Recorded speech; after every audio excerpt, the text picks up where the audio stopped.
La puerta se cerró con un clic que resonó como un veredicto final en el silencio de la oficina vacía.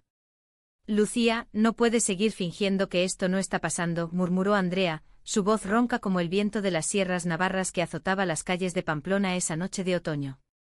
Y en ese instante, mientras sus ojos se clavaban en los míos, supe que el secreto que había guardado durante meses se desmoronaría como las murallas medievales bajo un asedio invisible.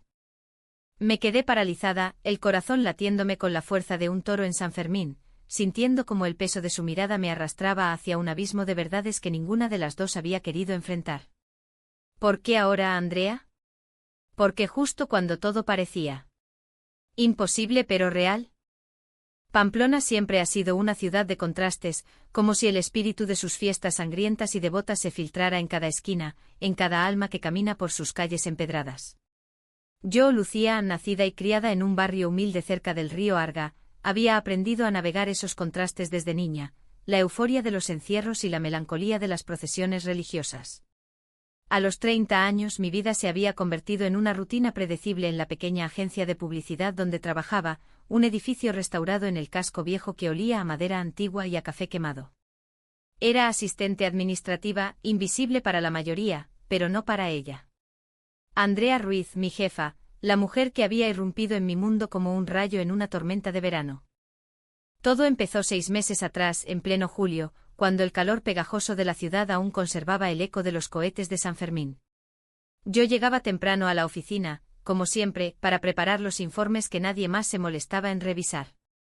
Andrea había llegado de Madrid hacía poco, contratada como directora creativa para revitalizar la agencia que languidecía entre clientes locales y presupuestos raquíticos. La primera vez que la vi cruzando el umbral con su maletín de cuero negro y un aura de autoridad que hacía callar las charlas triviales, sentí un nudo en el estómago que no supe explicar. Tenía 35 años, pero su presencia era eterna, como las estatuas de los reyes navarros en la plaza del castillo. Cabello negro corto, ojos oscuros que parecían leer los secretos ajenos, y una sonrisa que solo asomaba en momentos inesperados, como un guiño al sol entre nubes. Lucía, tras traerme el dossier de la campaña de los vinos de La Rioja, me pidió ese primer día, sin levantar la vista de su ordenador. Su voz era precisa, con un acento madrileño que cortaba el aire como un cuchillo. Asentí, sintiendo un rubor traicionero subir por mis mejillas mientras rebuscaba en los archivos. Cuando se lo entregué, sus dedos rozaron los míos por un segundo de más, y el mundo se inclinó. Gracias. Eres eficiente. Me gusta eso, dijo, y en sus ojos vi un destello de algo que no era solo profesionalismo. O tal vez me lo imaginé. En Pamplona, donde las pasiones se encienden y apagan como las hogueras de la noche de San Juan, era fácil confundir un roce con un destino. Los días siguientes fueron un torbellino de reuniones y plazos imposibles. Andrea transformaba la agencia con ideas audaces, campañas que fusionaban la tradición navarra con toques modernos, como anuncios de queso Idiazábal con modelos bailando jotas electrónicas. Yo era su sombra, la que organizaba su agenda, preparaba sus cafés solo, sin azúcar, como el carácter que empezaba a intuir, y recogía los hilos sueltos de sus visiones creativas. Pero había algo más. En las pausas para almorzar, cuando los demás salían a tapeo por la calle San Nicolás, ella se quedaba, y yo con ella. Hablábamos de todo y de nada, de los libros de Carmen Laforet que devoraba en mi juventud, de cómo Madrid la había endurecido pero Pamplona la hacía sentir viva. Esta ciudad tiene un pulso que te obliga a confrontar lo que eres, me confesó una tarde, mientras masticaba un pincho de boletus en el bar de la esquina. Sus ojos se perdieron en la multitud de la plaza, y yo me pregunté si hablaba de la ciudad o de sí misma.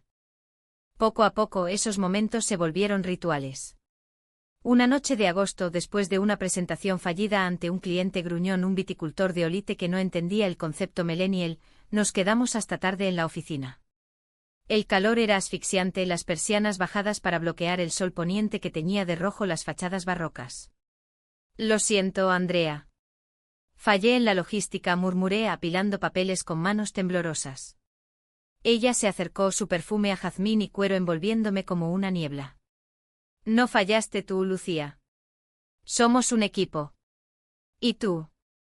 Tú eres lo mejor que me ha pasado en esta ciudad. Su mano en mi hombro fue un incendio. Levanté la vista y allí estaba, esa mirada que no mentía, que prometía tormentas y refugios a la vez. Desde entonces todo cambió. Nuestras conversaciones se profundizaron, rozando los bordes de lo personal. Me contó de su infancia en un barrio obrero de Madrid, de una madre viuda que cosía hasta la medianoche para pagar sus estudios de arte. Siempre quise ser libre, Lucía. Pero la libertad tiene un precio. Yo le hablé de mi familia, conservadora hasta el tuétano, devota de la Virgen de Roncesvalles, que nunca había entendido mi silencio sobre los chicos que nunca me interesaron. En Pamplona ser diferente es como correr delante de los toros, emocionante pero letal si no sabes esquivar. Reímos, pero en el fondo, ambas sabíamos que hablábamos de nosotras. Una semana después, en la fiesta de la agencia por el cumpleaños de un compañero, el alcohol fluyó como el vino de las bodegas de la región. Andrea y yo nos escabullimos a la terraza del bar, con vistas a la muralla iluminada por faroles. El aire fresco de la sierra nos envolvía, y ella, con una copa en la mano, se inclinó hacia mí. Lucía, ¿alguna vez has sentido que alguien te ve de verdad? No como una asistente, sino como tú.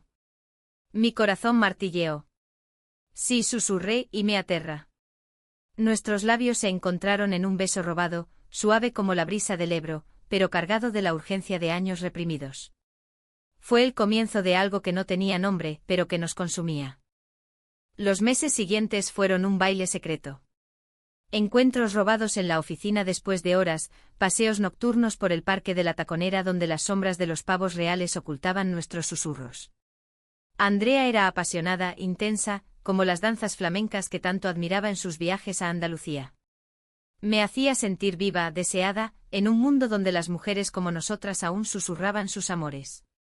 Pero había sombras. Notaba en ella pausas, miradas perdidas hacia el teléfono, llamadas que cortaba abruptamente cuando yo entraba en la habitación. Es trabajo, decía, pero su voz temblaba. Yo no preguntaba. El miedo a romper el hechizo era mayor que la curiosidad.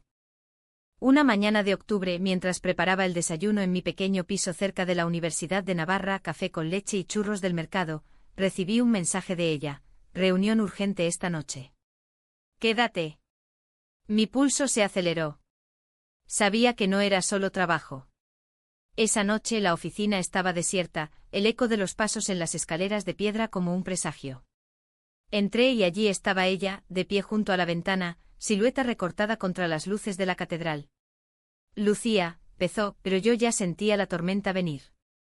La luz de la luna se colaba por las rendijas de las persianas, tiñendo la habitación de un azul plateado que hacía que los contornos de Andrea parecieran etéreos, como una santa en un retablo gótico.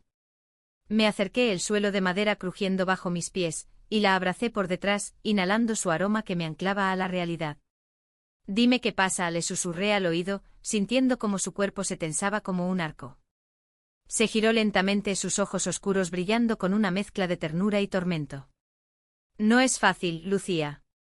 Hay cosas de mi pasado que podrían destruirlo todo. Hablamos hasta el amanecer, acurrucadas en el sofá de la sala de espera, con mantas improvisadas de abrigos colgados. Me contó fragmentos, una relación anterior en Madrid, con una mujer llamada Elena, que había terminado en traición y dolor. Ella me dejó por alguien que podía darle la vida que yo no podía, estabilidad, familia, una fachada para el mundo. Sus palabras eran como cuchillos no por su filo, sino por la herida que destapaban. Yo la escuchaba acariciando su cabello, jurándome en silencio que nunca la lastimaría así. Pero en el fondo una semilla de duda se plantó. ¿Era yo solo un refugio temporal en su exilio navarro? Los días siguientes fueron un idilio frágil. Paseábamos por las callejuelas del barrio de la Judería, deteniéndonos en las tabernas donde el Chacoli fluía como un río de secretos. En una de esas noches, bajo el arco de la Ciudadela, me tomó la mano y me dijo: contigo siento que puedo ser yo misma, Lucía. Sin máscaras. Besé sus dedos, helados por el viento del norte, y creí en sus palabras como en las promesas de la Virgen Blanca durante las fiestas. Pero la realidad de Pamplona, con su moral católica enquistada en cada piedra, nos obligaba a la discreción. Mis padres, devotos hasta la médula, me presionaban con preguntas sobre ese buen chico que nunca aparecía. Lucía, hija, no seas tan selectiva. La vida pasa rápido, me decía mi madre por teléfono, su voz teñida de preocupación desde nuestro pueblo en las afueras. Andrea, por su parte, parecía llevar una doble vida con maestría. En la oficina, era la jefa implacable corrigiendo diseños con precisión quirúrgica, pero en privado, se deshacía en vulnerabilidades que me desarmaban. Una tarde de lluvia torrencial, cuando el Arga se desbordaba amenazando las riberas, nos refugiamos en su apartamento en el Ensanche, un loft moderno con vistas a la montaña de Echabacoitzascoa. Allí, entre libros de poesía de Gloria Fuertes y vinilos de Joaquín Sabina, me abrió su alma. Mi familia en Madrid no sabe nada de mí.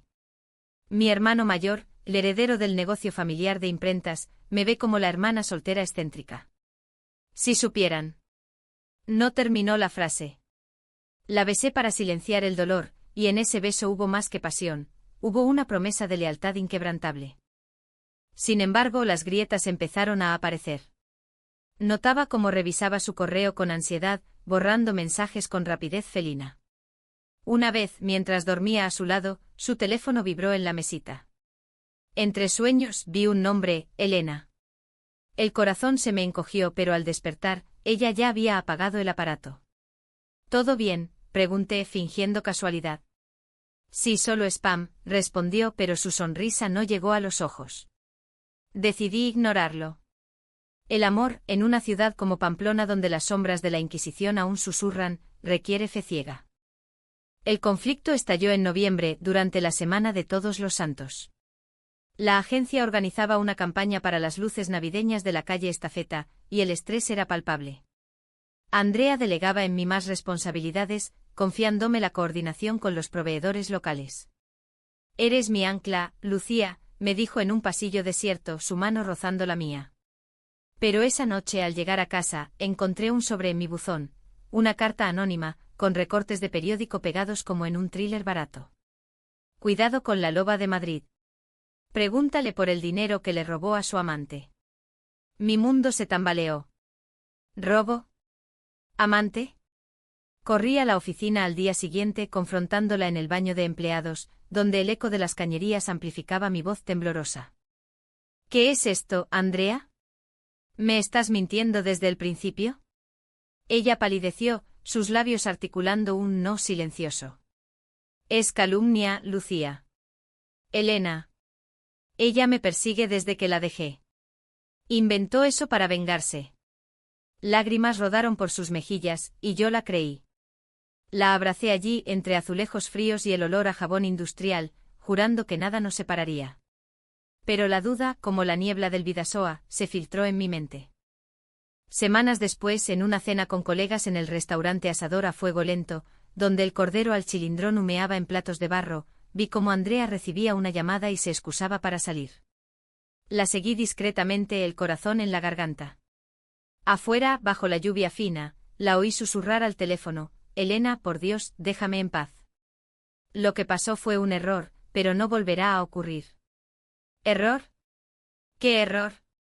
Regresé a la mesa antes de que me viera, fingiendo indigestión para marcharme temprano. Esa noche, sola en mi cama, lloré hasta el alba, sintiendo cómo el amor se convertía en un laberinto de sospechas. Aún así, no la confronté. El miedo a perderla era mayor que la rabia. Continuamos nuestro baile, pero ahora con pasos vacilantes.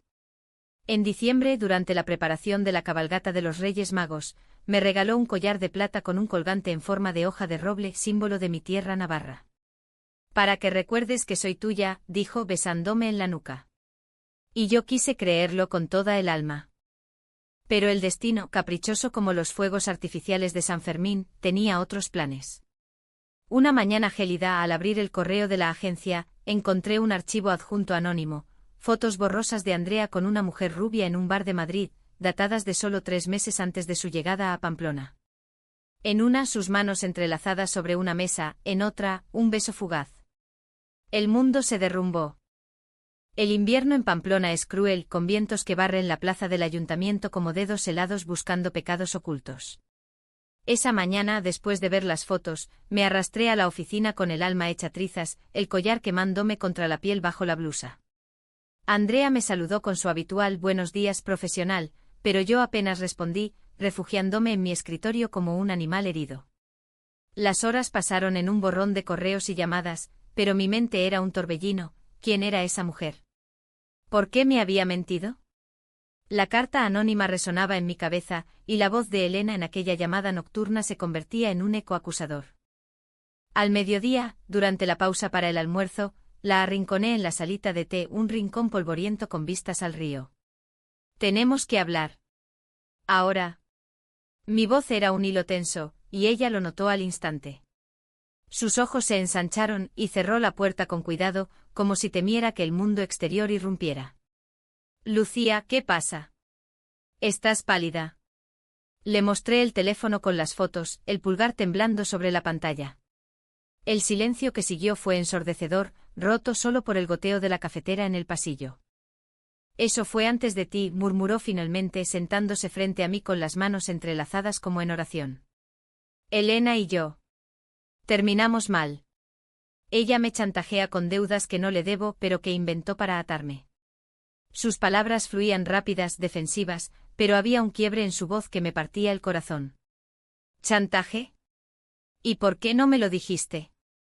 ¿Por qué me dejas encontrarme con esto como una traidora?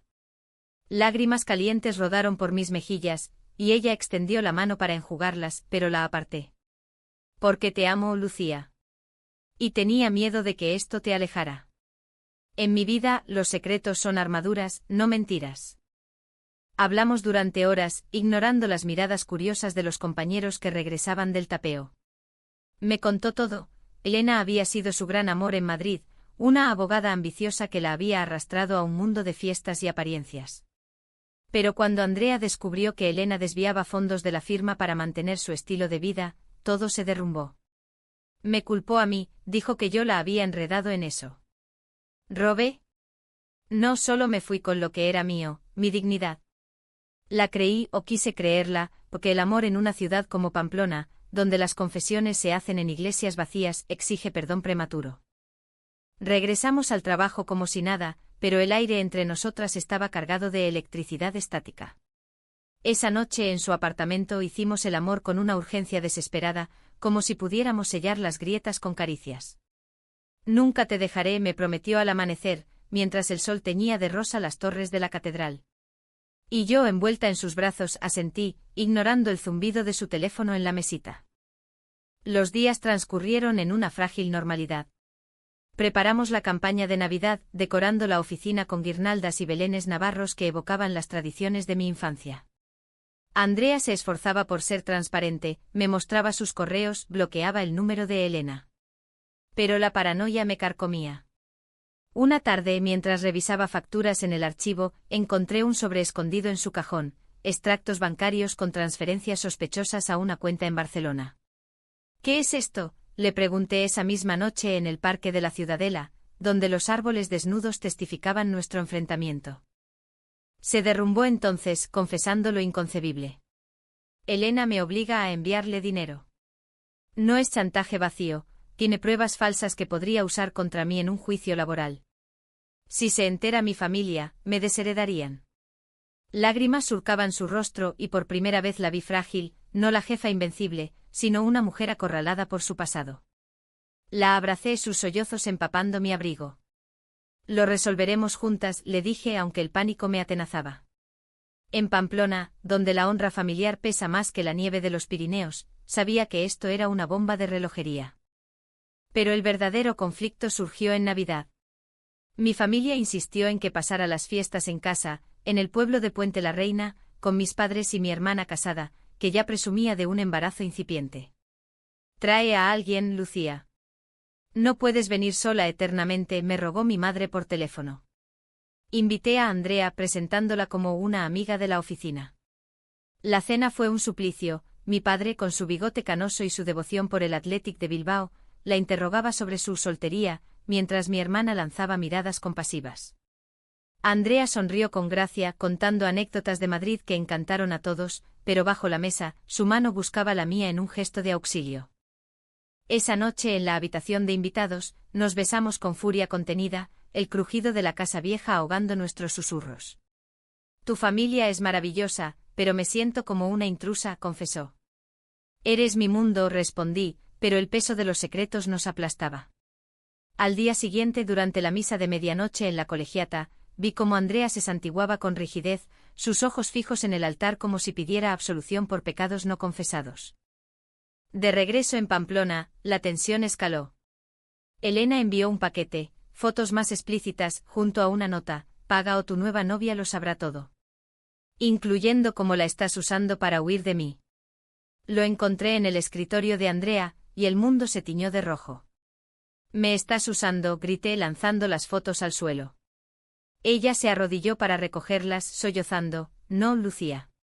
Te amo. Esto es su veneno. Pero la semilla de duda había germinado en un árbol venenoso. Discutimos hasta el alba, palabras como dagas, traición, mentiras, miedo. Si me amas, déjame ayudarte. Pero no más secretos, exigí. Asintió, prometiendo cortar con Elena de una vez. Sin embargo, la traición mayor vendría de donde menos lo esperaba, de mí misma. Abrumada, leí los diarios de Andrea que encontré en su armario, páginas llenas de poesía sobre un amor perdido. En una entrada, leí: Elena me destruyó, pero Lucía. Ella es mi salvación. O mi ruina, si no soy fuerte. Me sentí violada, expuesta. ¿Salvación? ¿O solo un capítulo temporal? Enero trajo la niebla espesa a Pamplona, envolviendo la ciudad en un velo que parecía reflejar el caos en mi corazón. Después de leer sus diarios me alejé de Andrea, respondiendo a sus mensajes con monosílabos y excusas de trabajo acumulado. La oficina se convirtió en un campo minado, sus ojos me seguían como sombras, y cada reunión era una tortura de proximidad forzada. Hablemos, por favor, me suplicó una tarde en el ascensor, su mano deteniendo la puerta. No ahora, respondí saliendo a la calle donde el frío me azotaba como un reproche. Necesitaba espacio para respirar, para desentrañar el nudo de emociones que me ahogaba. Visité a mi vieja amiga Marta, una pintora que vivía en un ático bohemio cerca de la universidad, con vistas a los tejados nevados. Sobre un té caliente y bizcochos de gozón, le conté todo: el amor, los secretos, la traición que no era tal pero dolía igual. Lucía, el amor lésbico en España es una batalla constante. Recuerda a Federica Montseny, luchando por nosotras en la sombra de Franco. No tires lo que tienes por miedos heredados, me dijo, sus ojos castaños llenos de empatía. Pero yo estaba rota, dividida entre la rabia y el anhelo. Andrea no se rindió. Me enviaba flores de los campos de Olite, notas manuscritas con versos de Rosalía de Castro que me llegaban al alma: «Iu son a loucura que o vento leva». Una noche, durante la tormenta que azotó la sierra, llegó a mi puerta empapada, el cabello pegado al rostro como una medusa moderna. No puedo sin ti, Lucía. Si leer mis diarios te hirió, lo siento. Pero todo lo que escribí es verdad, eres mi luz en esta oscuridad. La dejé entrar, y en el calor de mi sala, con el fuego crepitando en la chimenea, nos reconciliamos con palabras y lágrimas. Prométeme honestidad absoluta, le exigí. Lo juro por la Virgen de Musquilda, respondió besando mi frente. Pero el alto trago llegó en febrero, con el carnaval acercándose y la agencia en ebullición por una gran propuesta, una campaña para el Festival de Cine de San Sebastián que involucraba a patrocinadores vascos. Andrea lideraba el equipo, y yo era su mano derecha, pero la presión nos desgastaba. Una noche de ensayo, después de que un proveedor fallara en la entrega de materiales, exploté en la sala de conferencias. Todo es un desastre porque vives en tus secretos. ¿Y si Elena aparece aquí y lo arruina todo? Mis palabras fueron un latigazo y el silencio que siguió fue roto por su confesión bombástica: Elena viene a Pamplona. Mañana. Quiere una reunión para cerrar esto de una vez. El mundo se detuvo. Viene aquí. ¿A nuestra ciudad? ¿Y me lo dices ahora? La ira me cegó y salí corriendo a la calle, donde la lluvia mezclaba mis lágrimas con el agua. Corrí por la avenida Carlos III pasando por las luces parpadeantes de los bares, hasta llegar al puente sobre el Arga, donde me detuve, jadeante, mirando el río turbulento como mi alma. Andrea me encontró allí, horas después, envuelta en un abrigo impermeable. Déjame explicarte. Quiere dinero a cambio de silencio. Pero no se lo daré. Llamaré a un abogado, acabaré con esto. Regresamos juntas, pero la grieta era irreparable. Al día siguiente Elena apareció en la oficina como un fantasma rubio y elegante, con tacones que resonaban como veredictos. La vi desde el pasillo, alta, de unos 38 años, con cabello ondulado y un vestido rojo que gritaba poder. Andrea la recibió en su despacho y yo, incapaz de contenerme, me acerqué a la puerta entreabierta. Oí fragmentos: Andrea, sigues siendo la misma cobarde. Usas a esa pobre chica para olvidarme, pero yo sé la verdad, me debes todo. La voz de Andrea, temblorosa: vete, Elena. Esto termina hoy. El clímax estalló cuando Elena me vio espiando y sonrió con malicia. Ah, la nueva víctima. Lucía, ¿verdad? Pregúntale cómo me dejó endeudada y huyó aquí para empezar de cero. Salí de las sombras, el corazón desbocado. Basta. ¿Qué quieres de nosotras? Elena rió, un sonido cristalino y cruel. Solo justicia. Andrea me prometió amor eterno, y me robó el alma. Andrea intervino, empujándola hacia la salida. Mientes. Tú me arrastraste a tus juegos sucios. La confrontación fue un torbellino de gritos y acusaciones, atrayendo miradas de los empleados. Elena se fue lanzando una última bomba: si no pagas, le contaré a tu familia. Y a la prensa local. Imagina los titulares en Diario de Navarra. Esa noche en mi piso, Andrea se derrumbó por completo. Todo es verdad, Lucía. Pero no como ella dice. Yo la amé, sí, pero cuando descubrí sus fraudes, huí. Y ahora, este chantaje. Me está matando. Lloramos juntas planeando: contactaríamos a un detective privado en Madrid, un amigo de confianza de Andrea. Pero en mi interior, la PHNN bullía. ¿Por qué su pasado nos perseguía como un toro herido? Y peor, ¿podía confiar en ella de verdad? Días después, el giro inesperado: recibí una llamada de mi hermana. Lucía, ¿qué pasa con tu jefa? Papá oyó rumores en el pueblo. Algo sobre una mujer de Madrid. El pánico me invadió. ¿Mi familia, con su fe inquebrantable, descubriría nuestro secreto? Confronté a Andrea: ¿Elena te obliga a esto para llegar a mí? ¿Para destruirnos? Ella negó, pero la duda era un veneno. En un arrebato le dije: necesito tiempo. Aléjate. La vi romperse, sus ojos suplicantes: no me abandones. Eres lo único puro en mi vida. Marzo llegó con la promesa de la primavera, pero en Pamplona, las flores tardan en brotar, como los perdones en un corazón herido. Me alejé de Andrea, pidiendo una semana de vacaciones que pasé en el pueblo de mis abuelos, en las estribaciones de los Pirineos, donde el aire puro de las hayas intentaba limpiar mi alma. Caminaba por senderos nevados, rezando en la ermita de Nuestra Señora de Musquilda, pidiendo claridad. Dios, si existes, dime si esto es amor o castigo, murmuraba, el viento quería mis palabras como hojas secas. Mis padres notaron mi tristeza atribuyéndola a problemas del trabajo, y mi madre me consolaba con potajes humeantes y relatos de su juventud, cuando soñaba con ser maestra en vez de ama de casa. Pero el teléfono no callaba: mensajes de Andrea, primero suplicantes, luego desesperados. Lucía, el detective confirmó: Elena falsificó documentos. Tengo pruebas. Vuelve, por favor. Adjuntaba correos, extractos limpios. Y entonces la llamada que lo cambió todo: Elena, desde un número desconocido. Tu jefa es una mentirosa patológica. Te usará, te descartará como a mí. Pregúntale por el aborto que me obligó a tener para no complicar su carrera. Colgué, el mundo girando. ¿Aborto? ¿Obligada? Corrí de vuelta a Pamplona en el primer tren, el paisaje borroso como mis emociones. Encontré a Andrea en la oficina, pálida y demacrada, rodeada de papeles legales. Dime que no es verdad, exigí, cerrando la puerta con violencia. Ella se levantó, las manos temblando. Sí, lo es. Pero no como suena. Elena quería un hijo para atarme, parte de su plan de control. Yo la convencí de no tenerlo por su carrera también. Fue mutuo, pero ella lo tuerce ahora. Lágrimas brotaron y por primera vez vi la profundidad de su dolor. No era una villana, sino una superviviente de un amor tóxico. Te lo contaría todo, pero temía que me vieras como un monstruo. La PHNN me consumió. ¿Un monstruo? ¿Y yo qué soy en tu historia? ¿Otra Elena para redimirte? Golpeé el escritorio, papeles volando como confeti amargo. Ella se acercó suplicante, no. Eres mi redención. Pero si me odias, lo entiendo. Vete, Lucía. Mereces paz. Sus palabras fueron el catalizador. En ese momento, recordé las palabras de Marta, el amor es batalla. La abracé sollozando, no te odio.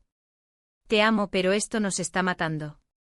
Tenemos que elegir, juntas contra el mundo o separadas para siempre. Decidimos pelear. Contratamos al abogado, un hombre discreto de Zaragoza experto en casos de acoso. Elena fue confrontada legalmente, las pruebas la desmontaron, sus deudas eran suyas, sus mentiras un castillo de naipes. Pero el costo fue alto.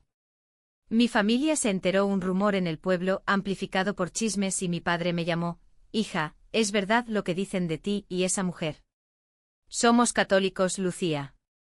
Piensa en el escándalo. Lloré con él por teléfono, explicando, papá, es amor. Verdadero.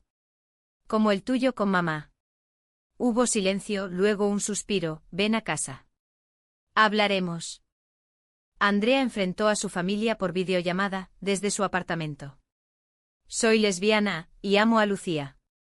Si no lo aceptan, los pierdo. Su hermano gritó, su madre lloró, pero su padre, el patriarca silencioso, dijo, hija, la sangre no miente. Sé feliz.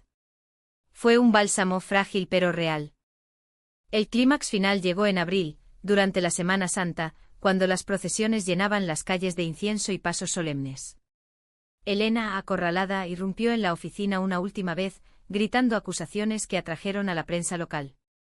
Andrea Ruiz, ladrona y manipuladora. El escándalo estalló en las redes, titulares en Berria y Diario de Navarra, escándalo en agencia publicitaria, amor prohibido y deudas ocultas. Pamplona bullía de juicios morales y yo me convertí en la asistente ingenua de los chismes. Huí con Andrea a las afueras, a un caserío en el Valle de Salazar, donde el silencio de las montañas nos envolvió. Allí, sentadas junto a un fuego de leña, tomamos la decisión más difícil, revelar todo públicamente. No más secretos, dijimos al unísono. Publicamos un comunicado conjunto, nuestra historia es de amor y superación, no de escándalo. Exigimos respeto.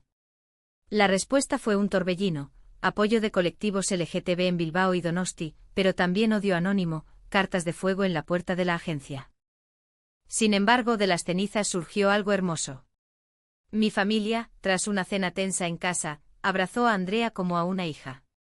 El amor es gracia divina, dijo mi madre, bendiciéndonos con agua de Roncesvalles. La agencia sobrevivió con nuevos clientes atraídos por nuestra autenticidad. Y Elena, enfrentada a cargos por difamación, desapareció de nuestras vidas. Hoy en junio, con el sol bañando las murallas y el eco de San Fermín aproximándose, camino de la mano de Andrea por la calle Mayor. No es un final de cuento, hay cicatrices, dudas que asaltan en noches de insomnio. Pero es humano, profundo como las raíces de un olivo centenario. La puerta que cerró aquella noche ya no es una trampa, sino una invitación a la verdad. Y en Pamplona, donde los toros corren y las almas se revelan, hemos aprendido que el amor verdadero no evita las tormentas, las danza en ellas.